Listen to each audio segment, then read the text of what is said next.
like that. There we go, Michael. We are recording. Hey, we were talking a little bit offline here about mutual interest in Taekwondo and any number of other things. And uh, by the way, I wanted to start with I was asking you offline here a little bit about topics, but I was seeing by cyberstalking you, you're a recovered attorney. Is that is that true? Yeah, being a recovered attorney, it's sort of like, we're just getting to know each other. It's a little like having herpes, which I don't. But my understanding is that it's just an unfortunate social condition that flares up at the wrong moments, and that's Yeah. what it's like to be a former lawyer. There you So, go. There you go. How did you shift from that to being an author and then to being somebody who works with and develops authors? well, they shifted me. I did not have my heart in law. I went to Columbia Law School and worked for two firms in Boston, each for about 5 months. The first one gave me a terrible review and all but fired me. The second one outright fired me because Yeah. they could tell that it's just not where I wanted to be. And then I was unemployable in law. I had sold two novels to Simon and Schuster at that point, and then sold a third. Couldn't sell the fourth. Ran out of money. Became a literally starving writer. Met a mentor who taught me how to open up my own business, which was initially offering writing classes. That Mhm. turned into people saying, "Write it. Can you consult with me on my book?" That led to people saying, "Write it for me." And here we are, 30 something years later and 1,000 books later. And that's how I backed into my stellar career. That's amazing. That's amazing. And literally 1,000 books have been put out Yeah, under I your haven't tutelage. written, yeah, I have not written 1,000 books. I've Right. written hundreds, but I've either edited, created, consulted on, published, agented, or had some meaningful involvement in over 1,000 books over 35 years. So Yeah, yes. I had that from your website. 1,027 books was the one that was listed when you put out the website, with 22 national bestsellers. That's quite a record. Yeah, and those are legitimate national bestsellers. One of the things that anyone can do is drop the price on Amazon for a day or two, go to your list, say, buy my book. If you buy it, I'll donate a second copy to a homeless shelter. I'll do this, I'll do that. You can buy Amazon. I'm sorry, you can buy Amazon or Wall Street Journal and USA Today bestseller status. It's typically around 60 or 65,000 for Wall Mhm. Street Journal and USA Today status, bestseller status. New York Times doesn't do business books, but there are people who claim that they'll put it on the list for 300,000. So best-selling author status is important to have. It's a have to have as opposed to a nice to have, but it does not put any money directly in your pocket. So that's one of the Yeah. dirty little secrets of publishing. Yeah, absolutely. Absolutely. I've been involved in that game myself from time to time. So I'm quite familiar with it. But let's start with the primary reason an advisor needs a book. And I watched a couple of the videos that you did as well, and I want to get back to a couple of things you said that I've said so many times. But the word you were using is trust. Explain why it's so important to have your own book and how that builds trust. Sure. I mean, the essential dilemma of almost everyone in financial services is how do you get people to trust you when they don't even know you? Yeah. And you come in, they'll come in for a half hour, 45-minute meeting, and they'll see your nice wood paneled offices and the nice plush carpeting or whatever, or it's a Zoom call. And then the simple question is why you and not four other competitors, Yeah. one of them. And the short answer is that a book allows you to tell your story in full. It allows people to say, oh, he's an author, she's an author, which is something that is extremely respected in society, perhaps even more so today when fewer and fewer people read books. It's like, whoa, that person wrote a book. They don't care if you wrote it or not. They just, the fact that you took the time to do it. And then it allows you to express your individuality and your uniqueness. Many advisors want to appear as bland and colorless as they possibly can, right down to the stock photo of the six ethnically and racially and gender matched, well-dressed young people shaking hands over a glass table and smiling. Nobody knows what that means, but it's right up there with the Viagra couple on the beach at sunset on the bicycle built for two. So advisors are killing themselves trying to blend in when if only they would just stand out. We can talk more about this. They would be so much more attractive to their niche instead of trying to be all things to all people and end up being not much to nobody. Now you're going exactly where I wanted to go. You're preaching to the choir on that one. I've got Okay. to send you my book on marketing for financial advisors, and one of the terms I stole from Tim Ferriss is if you've read 4 Hour Work Week, he talks about the bald fat guy in the in the red BMW convertible, and I think of advisors as trying to be the guy in the J.C. Penney suit sitting behind an oak desk, being the same as everybody else. Oh, Um, I stole from Tom Peters, not Ferriss, but he called most big corporate marketing is, shouting at the top of your lungs, "I'm no worse than anybody else." And that seems to me exactly how financial advisors seem to operate. I've worked with some of the top people in Northwestern Mutual, and I shake my head and scream every time I see any of their stuff because you just described exactly everything they put out is this bland photo that doesn't offend anybody, that doesn't attract anybody, copy that doesn't offend anybody or attract anybody. The story I was going to relay from your video was the story about somebody I think it was talking about the national debt was the yeah, one in your yeah, video. yeah. Of every time you talk to him, he's talking about the national debt, and then when he put together the notes for the book and helped you with the book, he said nothing about it whatsoever, because he was going to offend somebody. My operating principle: if you're not offending somebody, you're not attracting anybody. Let's talk about that a little bit more. Sure. What are some of Yeah. the things that you do to help people stand out? Well, I mean, the story that you told is exactly right. It was a gentleman who he was a financial advisor, and we were actually signing the contract in person or the agreement in person to do his book. And I said, "This is the confidentiality clause. This means I don't reveal that I worked with you to anyone at any time." Blah blah blah. He said, "Yeah, yeah, yeah. Did you know there's a $20 trillion federal debt, and by now it's whatever it is, 30, Yeah, God yeah, knows, and 35 or something. something horrible." So whatever he said, whatever I said, all he could talk about was the deficit. So I got home and I looked at his website. I wanted to see how he presented the debt. Not a word, not a Yeah, syllable. So I called him up. I said, "Why is there nothing about the debt?" He said, "Are you kidding? If I put how I felt about the deficit on my website, people would think I was crazy."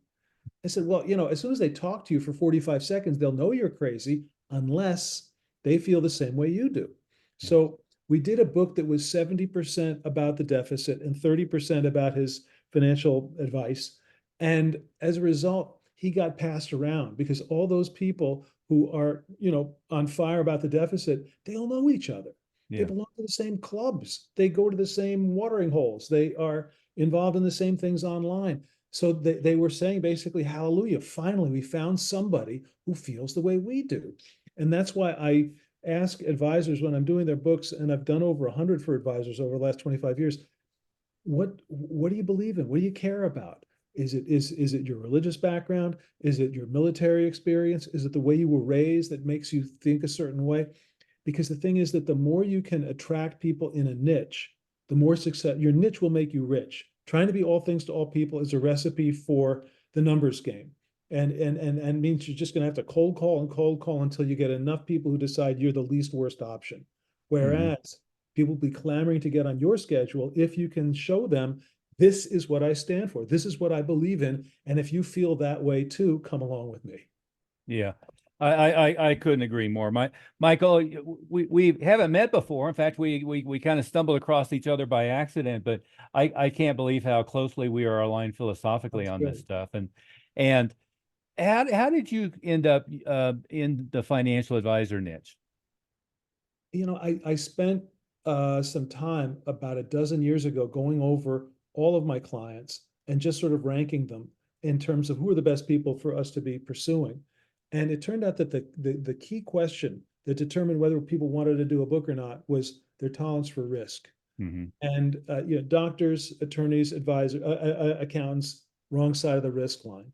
Entrepreneurs like risk, but their business model changes every 90 days, so they're Hmm. not great. By the time the book comes out, it's out of date. Right. Consultants have a higher tolerance for risk, but all they want to do is make things wrong, including the manuscript I write for them. That's boring. That's no fun. And then you have advisors.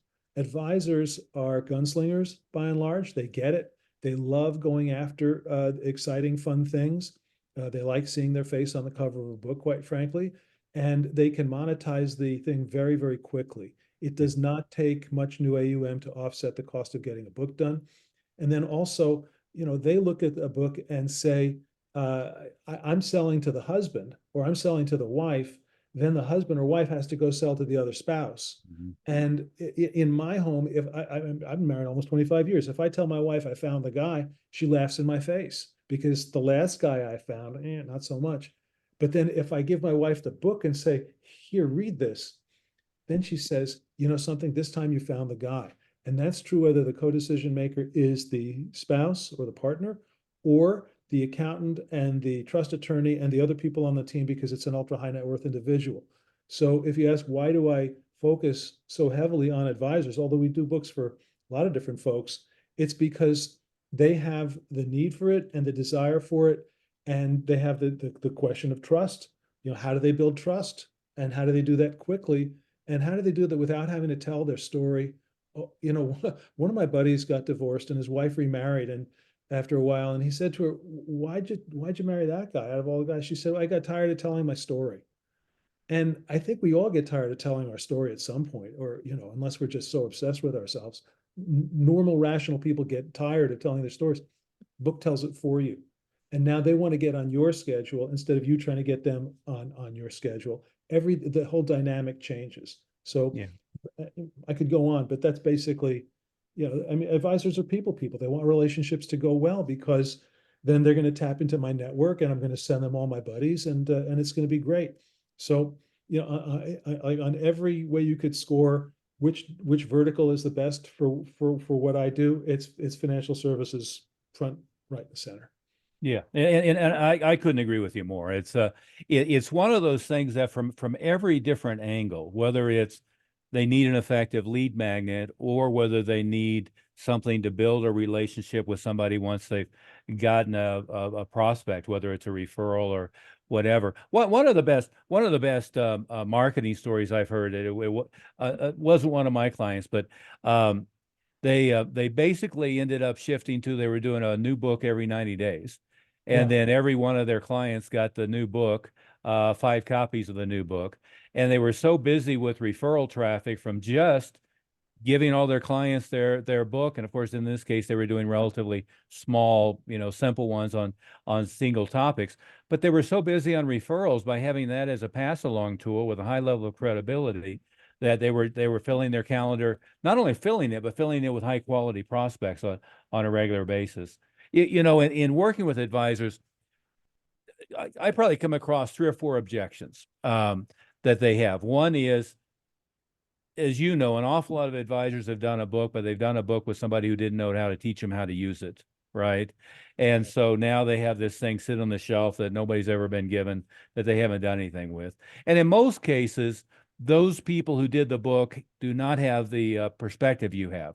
They created something that's bland, that's in Yeah. fact, I know a few coaches that basically what they do is they have a book that's pre-written and the advisor puts in an introduction or something like that, and now it's the advisor's book. I don't think that helps them very much. But the first objection is they don't know what to do with it once they've gotten it. The second is, of course, the boogeyman of compliance. They feel like Mhm. they're not going to be able to get it through compliance. The third objection is people picture the picture of writing your own book is this: be a hermit for 6 months in the cave, and you put out the great American next work of fiction. And I understand, at least on a surface level, what your process is probably. But let's start with the last one first. They think it's going to be this massive project that's going to consume their life. Yeah, you put so much on the table, and I want to address all of it. I like to say I only work with people who are too busy to talk to me. Yeah. So if you know it's if you're not that busy, you don't need a book. If you are busy, then you don't have time. It's not in the highest and best interest of most people to figure out how to write a book and squirrel themselves away and do it and cut down on pay time, cut down on family time, cut down on sleep, the gym, the dog, whatever.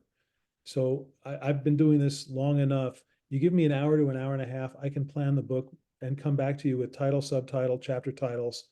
And none of this is AI and none of this is pre-recorded. It's all fresh. It's all you. And then I need an hour per chapter, and I can get 12 to 15 pages of book out of a 1 hour interview. So that means if we're going for 100, 125 pages, which is plenty long because today's attention span is shorter than a goldfish for most people because of technology and social media. 120 to 125 pages equals about 8 to 10 hours of interviewing. In other words, if you can give me the equivalent of about 2 full days over 4 months, I can have a book in your hands. And in terms of compliance, I've had a ringside seat for compliance, tightening the noose or whatever you want to call it on the good guys, and making your folks' lives miserable while the bad guys are still skating. And I've seen that at FINRA and the Department of Labor, and all these changes, just making it harder and harder for advisors to communicate with clients. And the thing is that because I've been doing this for so long, I know how to write extremely compliance-friendly books. The books we do typically sail through compliance because we do not make claims, we don't tout specific products, we don't knock the competitors.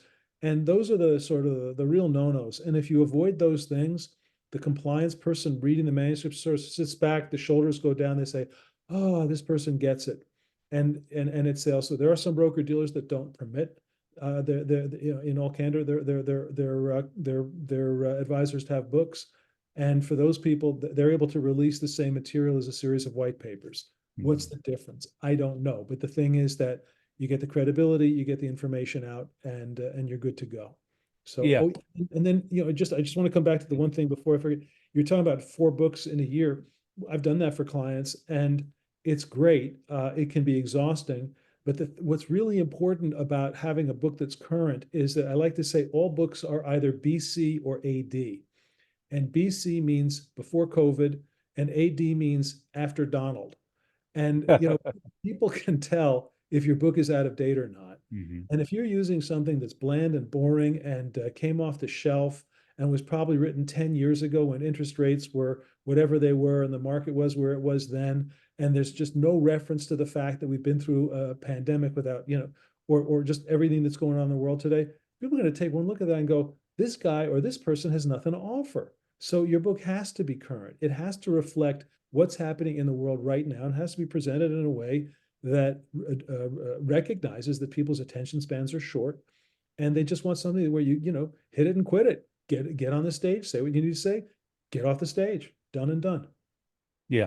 And I agree totally. I mean, 100, 125 pages is thick enough to appear substantive, Yeah. but it's still a manageable project for people. And that's, I keep seeing books that people are putting out that are like 25 pages. Well, I don't know, that doesn't really build a lot of credibility, it seems. That's again an extended white paper, although that part's valuable too. The compliance side, see, again, looking at your process, and it's what I tell people all the time as well. If you put your personality into it, and you're talking about why you got into the business and what you're excited about with the business, and some personal stories and some personal anecdotes and so forth, none of that is stuff that is going to get you in trouble with compliance. That's And the compliance people are going to be concerned with, you're bragging about results, and you're pretending that that's something you can guarantee in the future.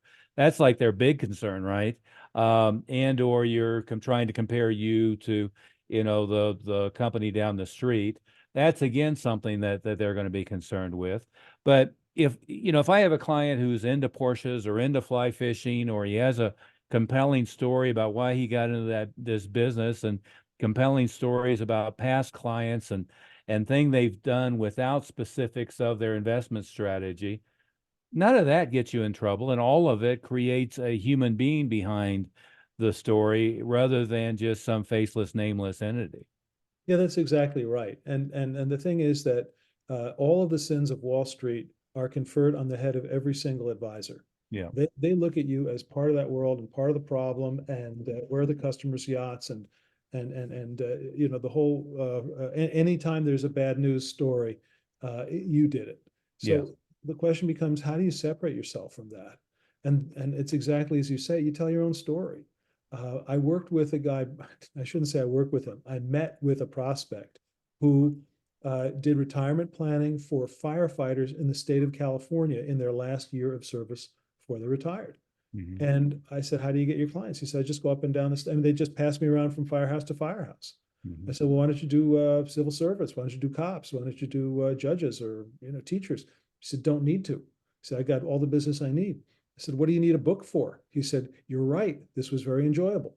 That was the end of it. So the thing is that I mean, this guy had a marketing machine just based on word of mouth among firefighters in California. That's great.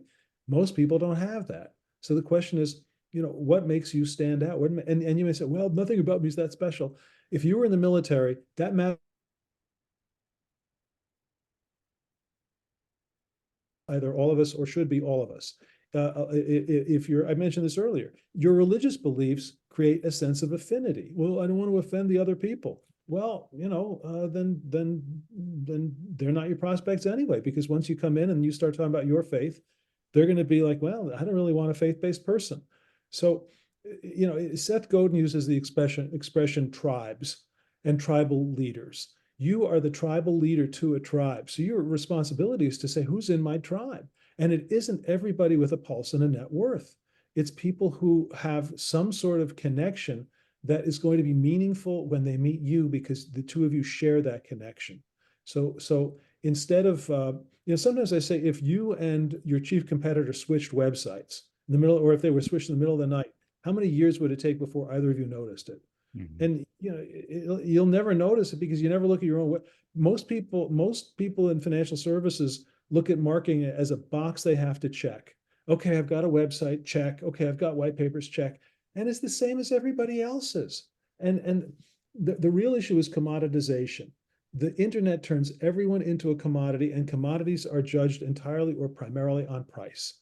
So the Mhm. thing is, how do you get out of the commodity trap? How do you get what you deserve in terms of fees based on your knowledge and experience? Well, you have to demonstrate that you're not a commodity. How do you do that? Can't do it in a tweet, too short. Can't do it in a white paper. Nobody reads them. Do it in a book. People go to your website. The first thing they see is your smiling face on the cover of your book, which is downloadable as a free PDF. Maybe it's in exchange for their email address. Maybe it's not. All of a sudden, you're not a commodity. You're an author. I get very passionate about this. You can see Oh that. yeah, yeah. All As well you should, by the way, as well you should. By the way, that was a great book, Where Are the Customer's Yachts? I like that one. That one and A Random Walk Down Wall Street are two of my Yes. favorites. But Yes. uh, and the prospect you mentioned who was handling the firemen, that sounds like one of my guys. It may be, I don't know. I have a gentleman I was working with who was a former police chief, and so now we were working with the different police chiefs, and he brought in somebody who was a former fire chief, and now we were working with all the fire departments, and it's a great way to develop. What I tend to say with clients that I just start working with is I say, the established ones, why don't we go through your client list and what do you have? A couple hundred clients.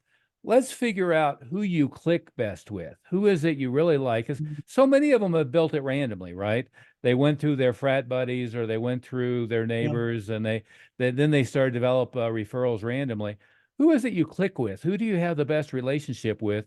Well, that's obviously your tribe, to use Seth Godin's terminology. I've worked a lot with Dan Kennedy. He calls it your herd, who's in your herd. And let's go find more like that.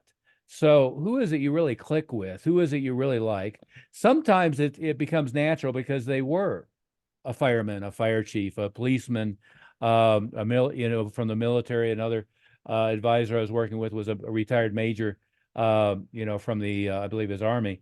And so, who is it that either you are, or who is it that you've already created a circle of people as clients that you really click with? By all means, let's not go get the ones that you don't click with. Let's not get the ones that are in businesses you don't like and don't understand. Let's not go get people who aren't a good fit with you. And to me, the purpose, and back when I was running the chain of martial arts schools many years ago, I figured out pretty quickly the reason for me to be really good at marketing is so to go get more students like the ones I liked, and to not have to tolerate the ones I didn't like. And most people in every business, they're so desperate for the check, they're so desperate for the client that they don't feel like they can be choosy. It's really important to be able to pick and choose as you go. And I couldn't agree with that more. I mean, I would rather be, the advisor for the biggest Jewish community in my area than to be milquetoast. I'd much rather be the advisor that deals with firemen or deals with police officers or whatever it is. You're going to stake a niche in an area where you own that niche and you own that group of people, and they're going to be loyal to you. They're going to be dedicated, and so forth. So yeah, I couldn't agree more with that. Let's go all the way back, and I want to hit the marketing topics as well before we run out of Yeah, time. please. Yeah. But it's so much about building trust. I mean, the way you build trust is you be somebody that they find interesting. And frankly, the only way you ever develop referrals is you find somebody that's interesting to talk to.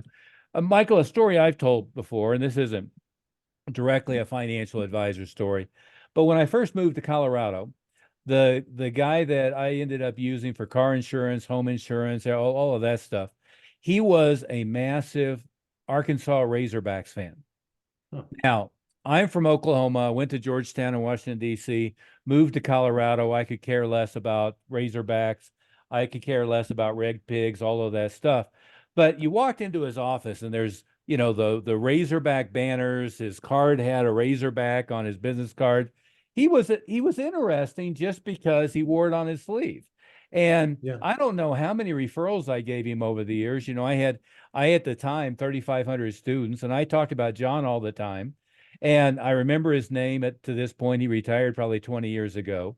I loved interacting with him, but he had a personality, and he had something that he was a fan of. He wore it on his sleeve.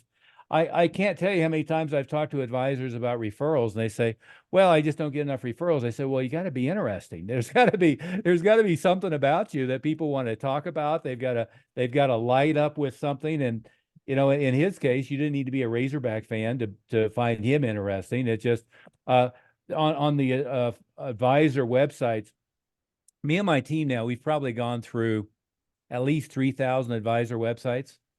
And I can tell you there's probably four of them that stand out and 2,500 of them that are all the same. They're interchangeable. Well, when you talk about referrals, most people just don't ask for them. And that Yeah. makes a big difference. And the thing is that if you can go to your clients and say, here's my new book, I'm giving you 5 copies. Do me a favor, spread them out, spread them around. Mhm. Man, there's nothing like having your happy clients advocate for you, handing out your book at the club. So that's a really vital thing. And when you talk about marketing for books, you don't have to do an expensive marketing program. I've got a lot of best practices I share with my clients. One of them I'll share with your audience right now, and it's so Mhm. simple. Take the book that you wrote, identify 100 prospects in your area, people you'd like to work with, put the book in an envelope with a cover letter saying, "Dear Ms. or Dear Mr. So-and-so, I wrote this with you in mind, and I'd like you to take a look at it because it addresses the kinds of problems I think you might have. And if you're interested, let's talk," and then sign the copy. It's going to cost you less than $1,000 to send out 100 books to 100 prospects. And that is the ultimate cheap and dirty marketing play. So it's incredibly important to just get the book out there working for you. And that just means keep it in your trunk. When you meet somebody new, hey, keep it in your briefcase. Just always have copies, take it out, sign it. Most people have never met a real live author before. One time I was on a flight and I was working on a manuscript, and the woman sitting next to me said, "What do you do?" I said, "I'm a writer." She said, "Who are you?" I said, "I'm John Grisham." She said, "You don't look like John Grisham." I said, "I travel incognito." And she said, "Oh, okay." And she went back to whatever she was doing. But I mean, the point is that most people have never really met an author before. Now they've met you. And one of the other things that's really important about a book, and especially in the context of referrals, is that a lot of advisors want to raise their minimums and work with people who are at a higher financial level. And the thing is that they'll say, "Well, all the people who know me know that, I work with people at 500,000. I want to go to 5 million." Well, a book is a coming out party for the 2.0 of you. And in the book, you talk about how you have $1 million minimum, 5 million, whatever it is, whatever you want it to be. And now that's how people are going to know you, by what you say. So when you talk about putting a stake in the ground, a book is your chance to say, "This is who I am now." And the marketplace will say, "Well, if he or she says that's what he or she is, then that's what he or she must be." it must be true. It's in a book. So Yeah. And so the objection I was sharing with you before that I get with clients and prospects on the book is a lot of them are just I find most people who have gotten talked into doing a book, especially in this niche, have been talked into it by somebody who didn't understand the marketing value of it. And now they have it sitting on the shelf and haven't done a good job. Obviously, that's not you in any way, shape, or form. But you just brought up one of the ideas, and I had this conversation with a client 2 weeks ago. It was this exact same thing. Now I'm stealing it from Chet Holmes. He called it the Dream 100. Figure out who your Dream 100 that's is. where I stole it from too. There you go. There you go. The And late and and Chet I was Holmes. having that Yeah. exact same conversation. Let's get a FedEx envelope. Let's put a personal note on top of it. Let's take a copy of your book. And it is such a powerful idea. And we've touched upon several of the marketing tools or uh, processes that a book gives you a benefit from. But if we were going to summarize it, that Dream 100 idea is very powerful, right? Yes. I've lined up several I lined up a couple of clients because we mailed a couple of to the wrong people on the wrong list, and all of a sudden they ended up being clients because the first I came out with my marketing book, that's the first thing we did is who are the influencers in the industry. Let's put together what in Yeah. this case what looked like a personal note. Let's send out copies and see what we can accomplish, and it worked like a charm. We haven't followed up as well as we should. But the book is a perfect way to put your foot in the door. Number two, you mentioned it, is 3 or 4 or 5 copies to every client. And it's a marvelous pass along tool. It's an easy way for them to have start a conversation with a friend about you. Another thing is I think you've mentioned it already, just to summarize, is a lead magnet. Is whether it's I'm messaging somebody on LinkedIn or whether I'm buying ads on Facebook or whether I'm whatever it is a book is still one of the most powerful reasons for somebody to raise their hand. A free copy of your book, or what you see a lot of times online is you just pay shipping and handling. They're looking for self-liquidating. It's a very powerful way to get people to raise their hand. The other side of it that we haven't addressed yet, and it's the argument of a PDF versus a physical book. And I'd love to get your opinion on this. My opinion on it is if you're sharing somebody a PDF and they're a qualified prospect, I always put a physical copy in the mail to them, and whether that's a FedEx or whatever it is. And I know the objection is because I hear it all the time is, well, but that's going to cost me $10. That's going to cost me $15. Well, if I got a prospect with $5 million that they want me to manage, roughly 5 million at 1%. And I'm probably going to keep them for at least 10, if not 20 years. That's a lot of lifetime value for that client. Why Yeah. wouldn't I spend $10, $15, $20? I've had people who argue with me and it cost them $100 to get the prospects and they don't want to spend $20 to follow up on them. What's your take on the physical book versus a PDF? I think anybody who's not going to spend $10 or $15 just ought to get out of the business altogether and leave Here, the here. place to somebody who's more qualified and willing to. My attitude is do it all. Do a physical book, do a Kindle, do an audio book, and do the PDF. And because people like to experience books in different ways. I want to see the book on the website as a downloadable PDF, ideally in exchange for an email address so that you can drip market them or put them on your newsletter list or whatever you want to do. And you can add the book to your signature on your email. You can add a link on your signature. So anybody who ever gets an email from you has the option of getting your book. And my experience is that just because it's delivered as a PDF, it's still a book. It says book on it, and people sit up straighter and pay attention and comb their hair when they know they're reading a book. So you still have the halo effect of being a published author, even though they're reading it as a PDF. But the thing is that if you had the option or if you the opportunity, let's put it that way, to send a qualified prospect a book and it's going to cost you $10 to do it, I mean, that's two lattes. Are you crazy? I mean, what else can you get in 10? I understand. I follow the news and I hear that the economy's great, but I know what things cost at the grocery store. And I don't know how far $10 goes these days, but I know I can put a book in an envelope for $10. If you're not going to do that, then you certainly aren't going to, hire me. So Yeah. And I'll add another principle to that as well, is if you're doing your marketing right, you're getting people to raise their hand in whatever form, whether it's a referral or a purchase ad and so forth. You're getting people who are ready to act right now, but you're also getting people who are in research mode. Maybe they're already working with an advisor.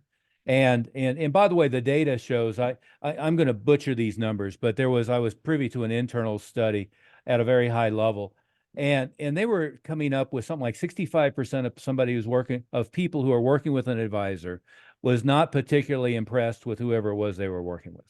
And of those, about a third of them at any one time were thinking about leaving. So you do come across an awful lot of people who are already working with somebody. Odds are they're not that impressed with them. Odds are they're thinking about leaving, but there's a pain of disconnect, right? There's a hesitation about moving forward. The third element of effective marketing is getting to people early in their decision cycle and then continuing to be in front of them. The in simplest form, a physical book, it might be on their desk as a coaster. It might be sitting behind their desk. Hell, I have stacks, you have stacks all over my office, but it's going to remind me of my interest in the person. It's going to remind me that I was pursuing them. If something is just purely in an email, I forget about it. I don't know how many yeah, digital books I have on my hard drive. I'm never going to go back and look at them.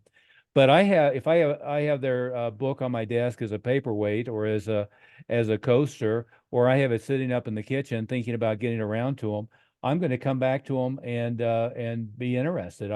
I think we underestimate the value of just it sitting there and reminding them that you exist. yeah. I mean, Steve, it's not just advisors. It's pretty much everybody who sells for a living. We're all interested in the next shiny object, and we're less interested, and it's the same thing with dating and marriage, and it's the same thing with hunting. It's the next kill. That's what gets people's hearts started. So the thing, the line, the cliche is that if you aren't thinking of your clients, your competitor is. And so you've got to balance the efforts to get new people with the effort that it takes to keep the current people happy. And it doesn't take much. If I get a note from my advisor out of the blue saying anything, I'm like, wow, he's thinking of me. That's special. That's like getting a little note from my wife saying, have a good day, whatever. It doesn't take much effort. So, it is important to remember that the people who already like you, they did like you at some point, and now if you're neglecting them, of course they're going to be looking elsewhere, and of course they're going to be dissatisfied.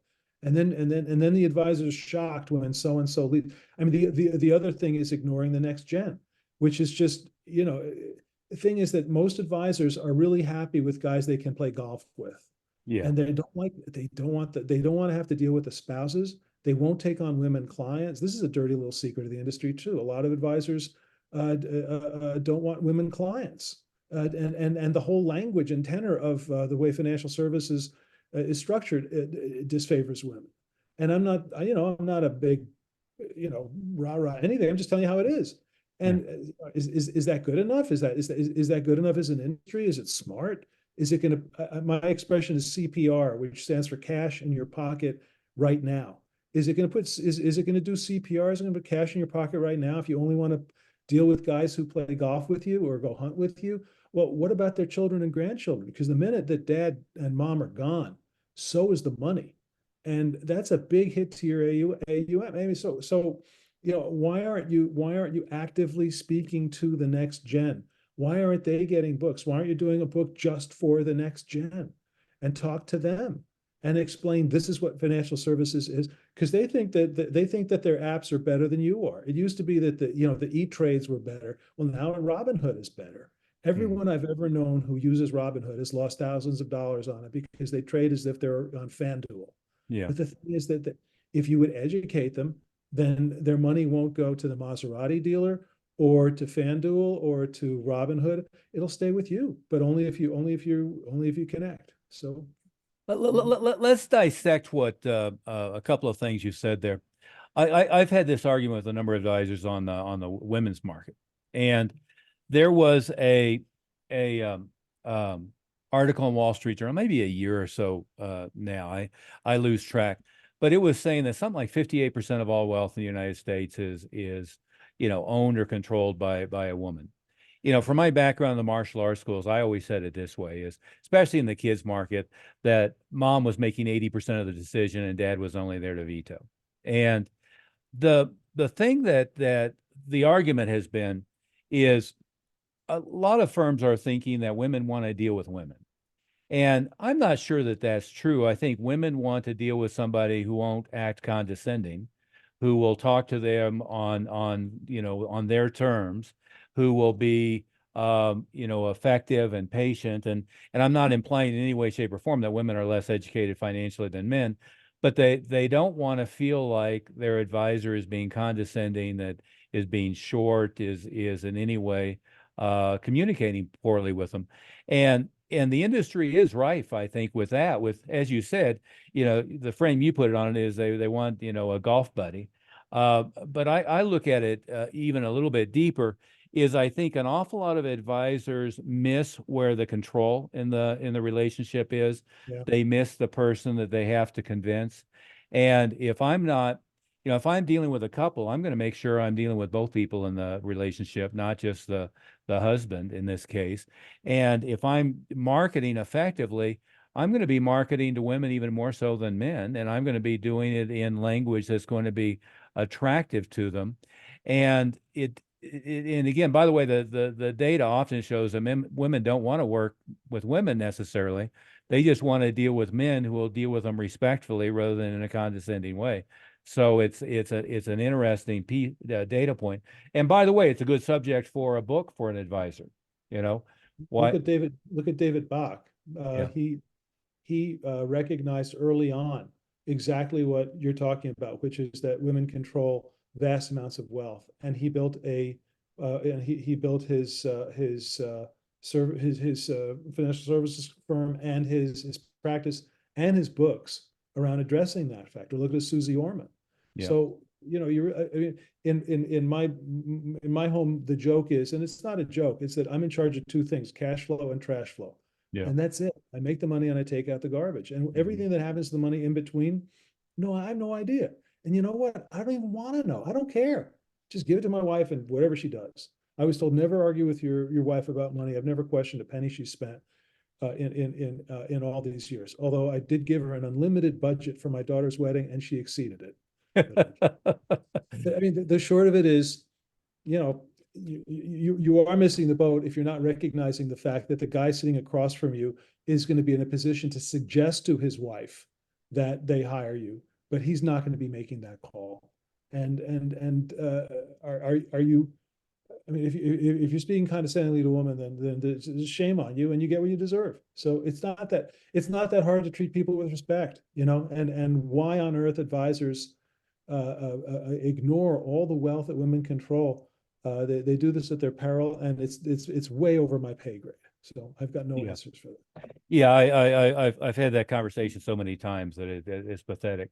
Yeah, if there were a couple of takeaways, we're going to run out of time here in a second, but a couple of takeaways about one, what would make you different than the people who are doing a really bad job doing books for advisors, and I've already picked up on any number of pieces, including your background as a novelist. I'm sure that piece of it makes everything a lot more interesting in the way that you approach and frame things.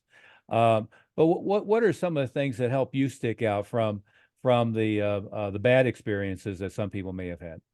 Yeah, I mean, really, word quality, and a lot of folks have gone into ghostwriting, created big ghostwriting sort of super firms because they recognized that this was an underserved market, and they could get in there and hire writers on the cheap and charge a lot of money, and it's great. That's not how I started in this. I started in this because I love books and I love words, and I'm all about creating really super high quality books that represent you well. You wouldn't go to a meeting with a new prospect in torn jeans, and you've got to have an outstanding book to represent you. The other thing is that I've done so many books for people in financial services and insurance, hedge funds, and so on, that I know what's already been said because I've either read those books or I wrote them. Yeah.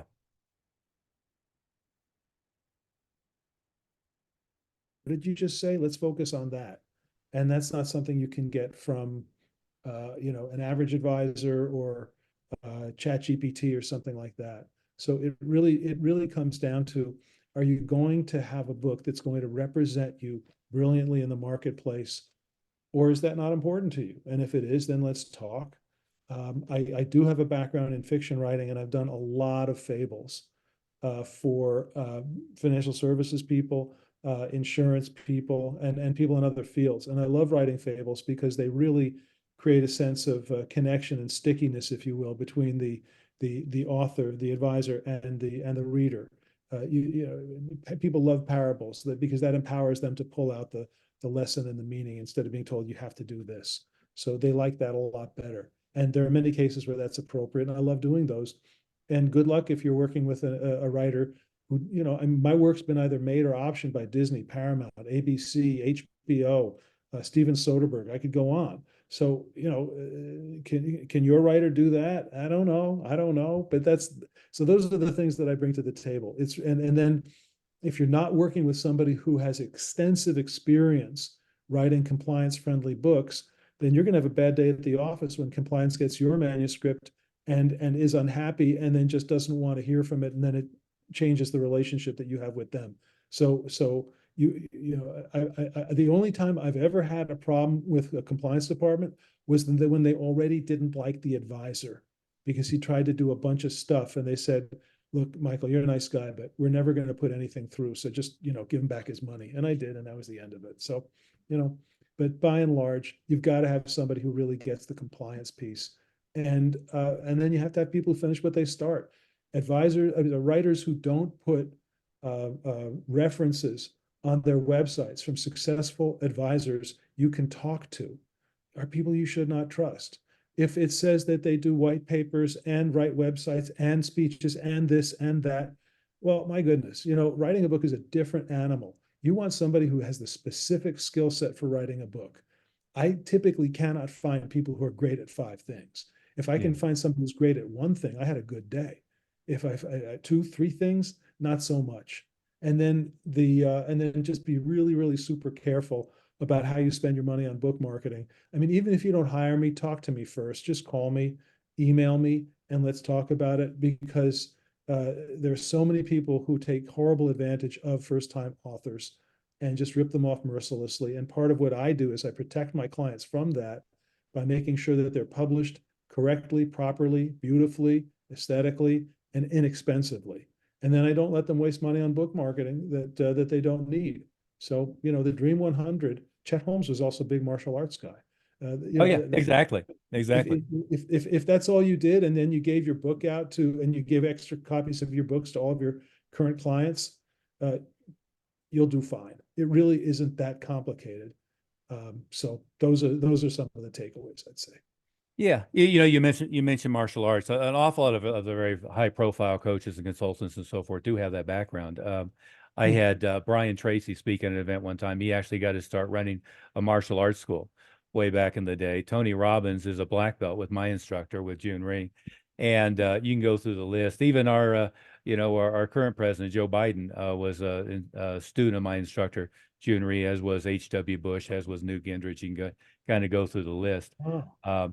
I end up oftentimes in kind of rooms with famous or semi-famous people, and people are always like, how did you network into that? It's like, well, it's all the martial arts stuff. It's anytime you have a hobby that other people share, it's fairly easy to open the door.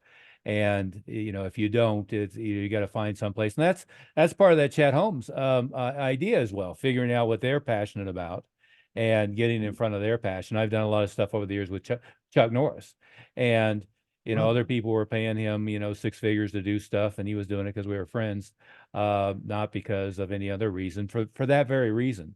Michael, how do they get hold of you? Where do they find you? Sure, Stephen, a couple of ways. One is advisorghost.com, which is just for financial advisors and insurance folks and people in this world. I have a website also called bestearningauthor.com. I have a course so people can write their own book and they don't have to spend the money and hire somebody like me. Best-selling author is great, but does it put money in your pocket? Best earning author teaches you how to write, publish, and market and monetize a book so that you'll Oh, be able to do that. And then finally, I'm going to give your folks my cell number. It's 617-543-3747. And I'll say it again, 617-543-3747. Operators are not standing by. It's my cell phone right here, this thing. And if you call me, I will pick up and we will talk. And I just that's feel awful good. brave. I mean, what's the worst that can happen? The reality is that I get spam calls that have nothing to do with with that. So so all I can say is that if folks are interested, pick up the phone and let's see if we can figure something out. Yeah, so that was advisorghost.com and 617-543-3747. Did I get those right? That's right. And bestearningauthor.com for the course. Yes. Excellent, excellent. Hey, Michael, it's been great. I'm sorry it was a little bit of a distracting day and we miscommunicated a couple of times on the time, but All worked I, out. I really want to talk to you again. We're very tightly aligned in I principle and feel that way. practice. Yeah. And I certainly don't write books for people. I barely get my own books written. But I want to emphasize a couple of things. One is whatever they do, they've got to be themselves. And obviously, you want to be not be in the overshare culture too much, but you want to be yourself and be focused on what you're good at and what you do well and who you want to attract. But the other thing is the process does not have to be painful. If they were to work with you, they're going to get it done in a smooth, easy way with somebody who knows what they're doing, and it's a very beneficial approach for them. But on that note, we'll call this a day here. So let me Annyeonghaseyo.